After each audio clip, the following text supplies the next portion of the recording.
You're watching The Legal Breakdown.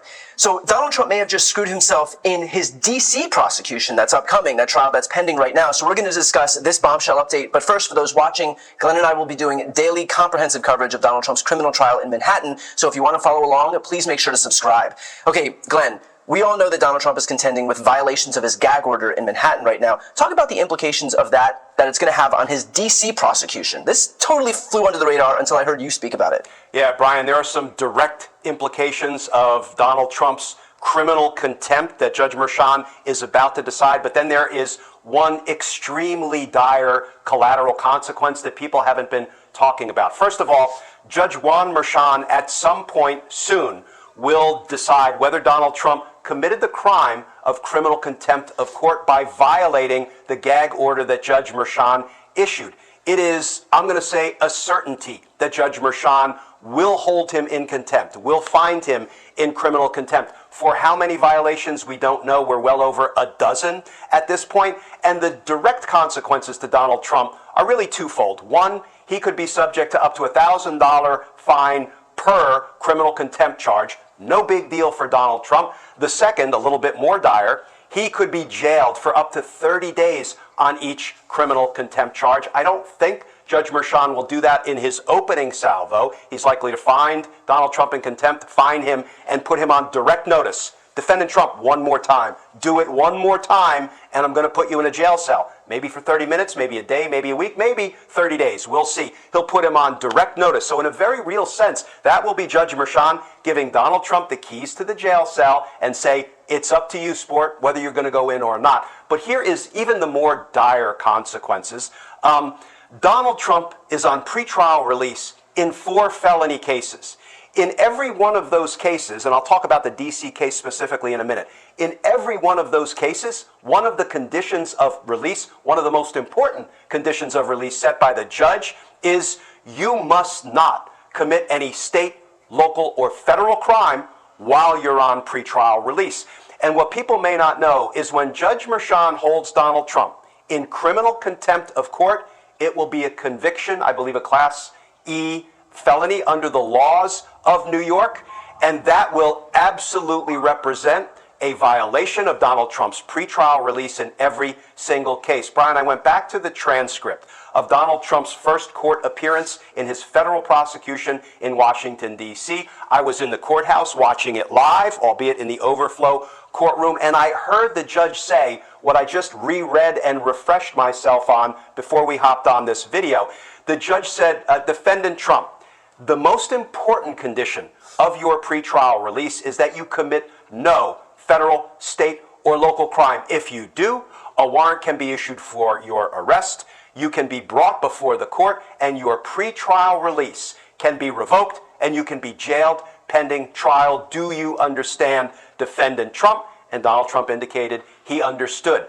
That is the same, virtually the same warning that Judge McAfee gave Trump and everybody else in the Georgia case, that is at play in the Florida case, albeit being presided over by Judge Aileen Cannon. So I don't hold out much hope that she will, equally apply the rule of law to Donald Trump. And of course, in the New York case. So then the next question becomes, what will happen once he's held in criminal contempt? What will all of these other courts and judges actually do? And I think that's where I want to go directly to the D.C. trial, the D.C. case, and that is for him trying to overturn the results of the 2020 presidential election. That's the case that Judge Tanya Chutkan is presiding over. And here is the interesting and I would say open legal question. I think everybody probably knows that Donald Trump's claim that he has absolute immunity was just argued before the Supreme Court. And his attorney argued that he could literally declare that his political rival was corrupt and order his execution, and that would be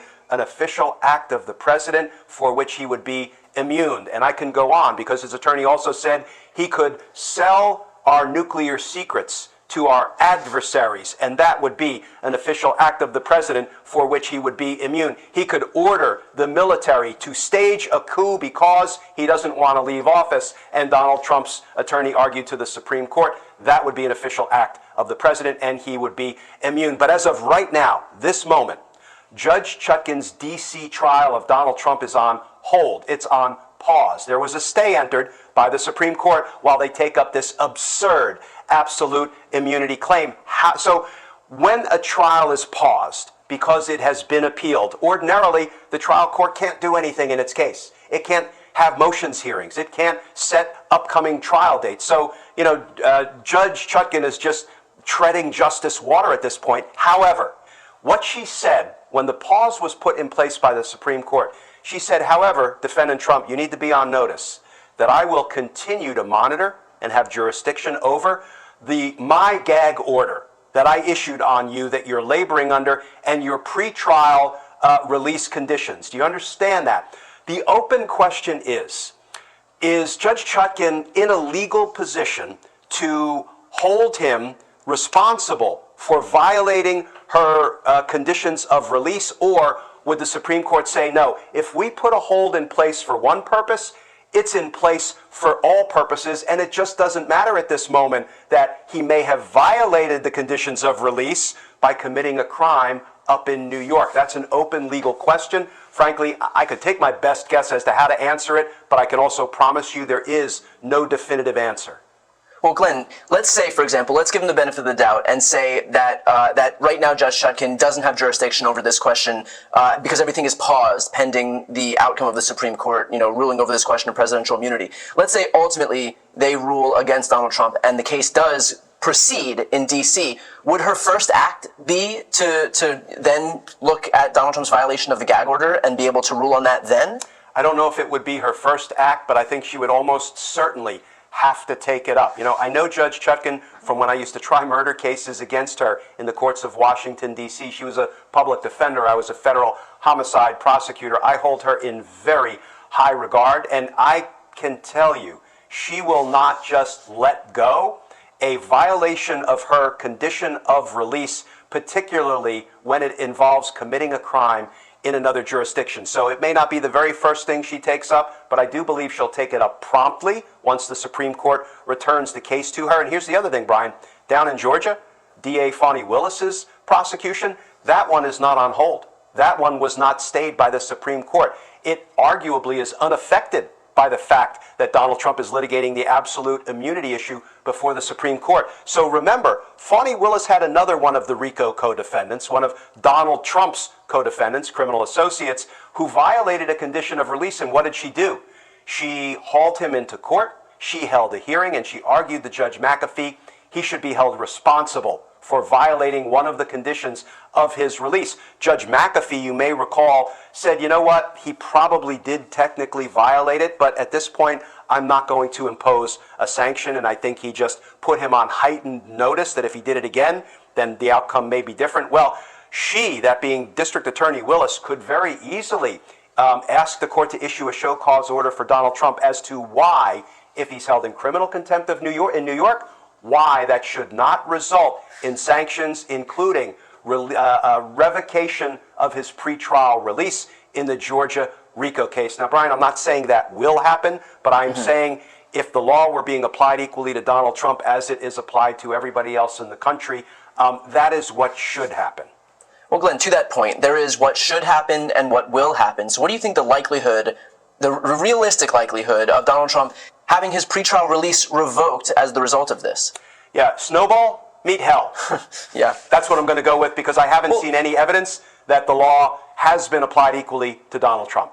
And to that point then, and I know this is an impossible question for you to answer, but if any of these judges, if Judge Chutkan, if Judge McAfee opts not to enforce the conditions set forth in their own conditions of release, then why are these conditions set if they're not prepared to enforce them? It is corrosive to the criminal justice system. It is cancerous to the understanding that the American people have that court orders have to be followed.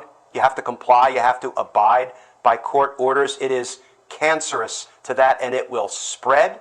And, respect for the criminal justice system will continue to erode. It is eroding as we speak because of what Donald Trump has been permitted by not one but 4 jurisdictions to get away with. I think most notably, we continue to let him endanger witnesses, prosecutors, judges, jurors, and their family members. We sacrifice all of them to Donald Trump's dangerous rhetoric and we don't hold him accountable.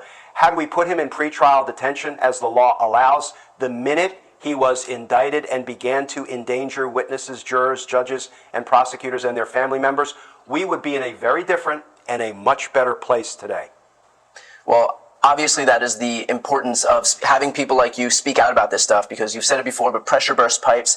It's important to continue getting this out into the ether, making sure that people hear this kind of stuff, because, the more that Donald Trump can operate kind of in darkness, the more he'll be able to operate with impunity, as he has thus far. So we'll continue covering this stuff as much as we can. For those watching right now, if you want to follow along with our daily comprehensive coverage of this Manhattan trial, as well as his other prosecutions, please make sure to subscribe. The links to both of our channels are right here on the screen. I'm Brian Tyler Cohen. And I'm Glenn Kirshner. You're watching The Legal Breakdown.